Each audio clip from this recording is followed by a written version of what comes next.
بیاید. السلام علیکم. و علیکم سلام. همسایه چه خیلی؟ الحمدلله.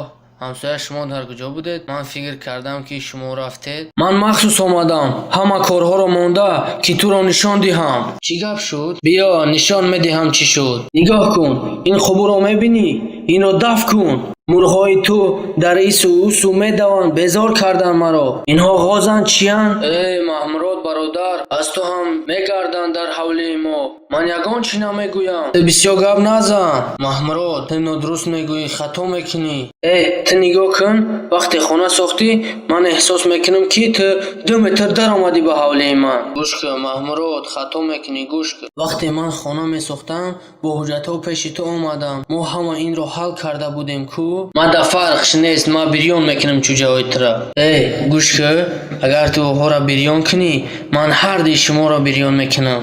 تو کی را بریان میکنی؟ چه خیلی گرد زدستی تو؟ بس خودم حلش میکنم. تو خونه ما در اومده با دود میزنی. این خیلی همسایه رنگی تو دیدن نمیخوام. با خوبی و با گندگی دیگه خونه من نیو.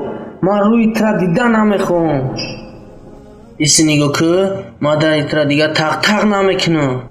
در کور نیست. رفتین. تیز گم شو اینجا. برو دیگه نیو.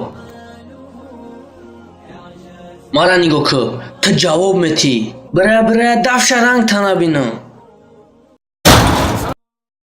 حضرت محمد صلی الله علیه و سلام آنقدر حق همسایه را بیان کرد می‌فرماید تا آن وقت مؤمن شدن نمی‌توانید که همسایه از شما راضی نباشد.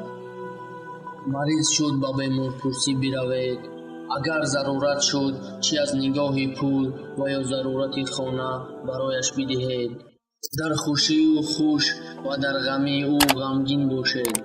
چیزی که پخته گردید برایش بدهید و از میوجات هم اگرچه کم باشد. حرکت نکنید که سبب جنگ و جدال بین همسایه شود.